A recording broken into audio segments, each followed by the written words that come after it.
I hope you enjoyed Anders' definition of a blockchain. He really made a legendary video, and the tool that he used here was really fantastic as well for conveying exactly what's going on with a blockchain.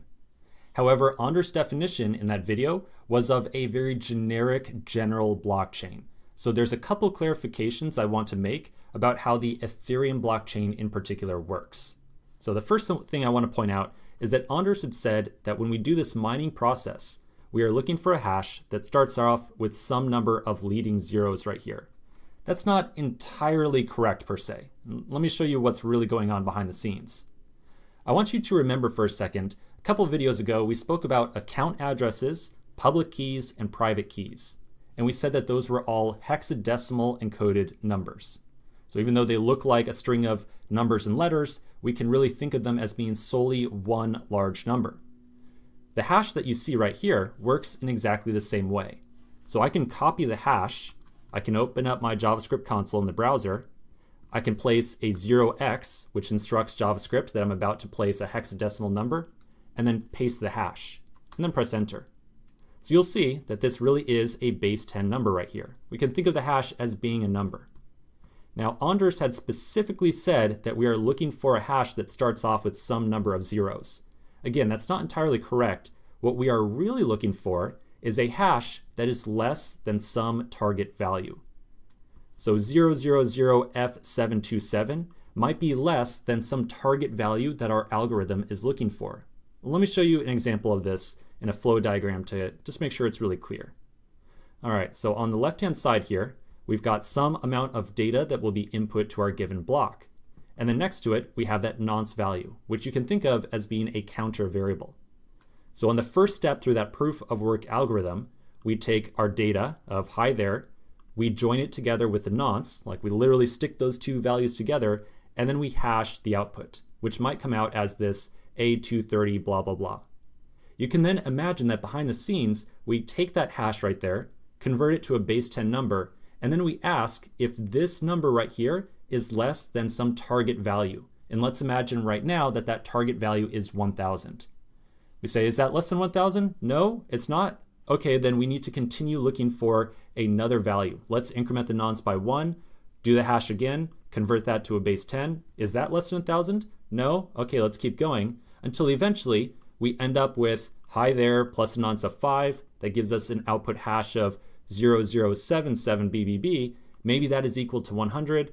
Okay, 100 is less than the target value of 1000. That means we have found a valid solution.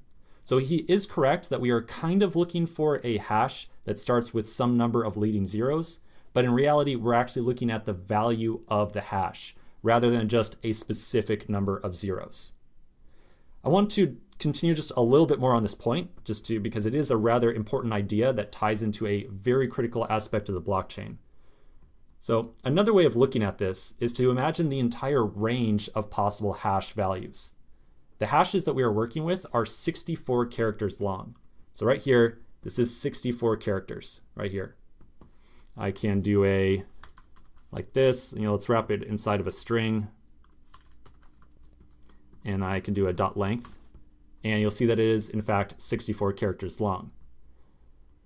So if we imagine the entire range of numbers that can be encoded inside of that 64 character string, it can range all the way from all zeros, which would represent a base 10 value of 10, or it could be all Fs, which in hexadecimal would end up as being something like 1.15 times 10 to the 77th. A good way of imagining this is to imagine the proof of work algorithm as someone giving you a giant handful of dice, like 64 dice. Imagine holding 64 dice in your hand and someone telling you, I want you to roll those dice until you eventually come up with a value of the dice that is less than like 100. Well, chances are you're going to have to roll those dice many, many, many times before you eventually roll something that totals up to less than 100. So that's the idea here. Now, I said that this was kind of a critical idea to wrap your head around, and let me tell you why. I'm going to expand on that just a little bit. So the entire process of rehashing the data along with the incrementing nonce takes some amount of time. Our computers can execute many, many, many hashes per second, like thousands, tens of thousands, hundreds of thousands of hashes per second. However, In the real blockchain, we are looking for some target values, or this kind of like comparison value right here, this less than 1,000. We are looking for some very small target values. So that means that in practice, even though our computers can hash all this data very quickly, we have to execute so many hashes to eventually find that random number that is less than the target value that it ends up taking many seconds of time in the real world. We refer to the amount of time that it takes to hash everything from 0 to the target nonce value as something called block time. That's essentially the amount of time it takes to run these hundreds of thousands of different possible hashes until we find that final value that actually equates what we're looking for. So when we think back to the transaction that we executed a couple videos ago, where we sent ourselves some money, and that took like 30 seconds or so, that 30 seconds represented how long it took to run this proof of work algorithm to eventually find a solution. It was a block time of about 30 seconds. Now in reality, it was actually less than 30 seconds to run the proof of work algorithm, but once one individual node on the Ethereum network finds a solution, it then has to distribute that solution to other nodes. And so that additional amount of time is what eventually added up to the 30 seconds. Now there's just one last thing I want to tell you about the block time right here. The Ethereum network has a target block time of 15 seconds.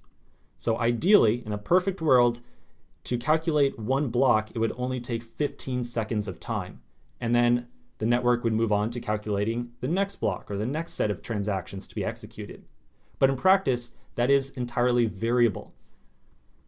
So what's really happening behind the scenes is that kind of difficulty target right here. Remember I had said that we are looking for a number less than 1,000. This number right here ends up being adjusted over time after every single block is calculated. The network looks at how long it took to calculate the previous block, and it says, okay, if this was really high, or if it took way too long to calculate the block, then let's raise the target number. Because when we raise the target number, that makes it more likely that someone is going to find a solution more quickly. So in practice, you might see a flow that looks like this right here. Maybe we start off calculating block 100 on the network. And maybe we have a requirement that we have to find a hash that has a value less than 1,000. And let's imagine that with this requirement right here, it took the entire network 20 seconds to find a solution. So in this case, the network would say, whoa, hold up, that was way too long. It took us way too long to find a solution. We want to calculate a block within 15 seconds. So you know what? For the next block that we calculate, let's try to raise the difficulty limit. Let's try to find a value rather than less than 1,000, which might take a really long time. Let's just try to find a hash that is less than 10,000. So this kind of expands the window of valid hashes that we can calculate. But we can maybe imagine that when we expand that window up to 10,000, maybe the hash time, maybe the block time goes all the way down to 5 seconds. And then the network says, whoa, hold up, that's way too fast. Let's kind of decrease the limit now. And so we kind of split the difference between 1,000 and 10,000. And we now go down to 5,000. So we're trying to find a value or a hash that has a value less than 5,000 now. Maybe this takes 17 seconds. And so the network says, okay, this feels right, this feels good.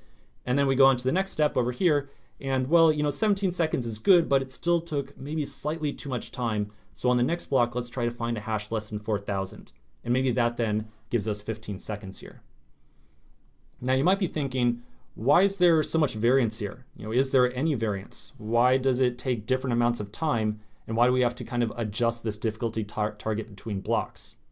Well, remember, the number of people who are running nodes on the Ethereum network at any given time is always in flux.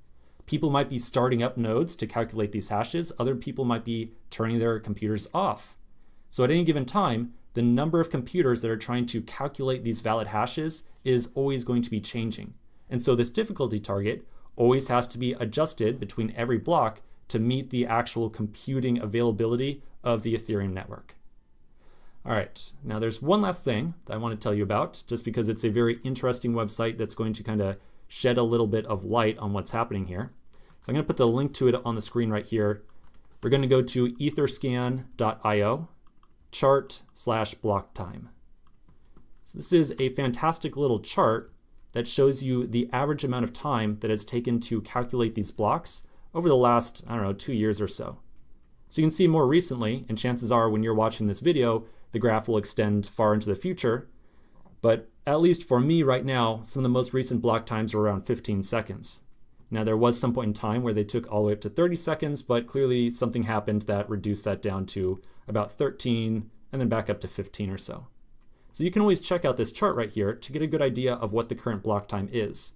And it'll give you some idea of how long it might take for a transaction to actually be computed and finalized by the network. Okay, so at long last, after a lot of discussion, we now have a good idea of exactly why it took so much time for that transaction to be completed and actually send some money from that Faucet account over to yours on the Rinkeby network. So now that we have a better idea of what's going on with that, let's continue in the next video.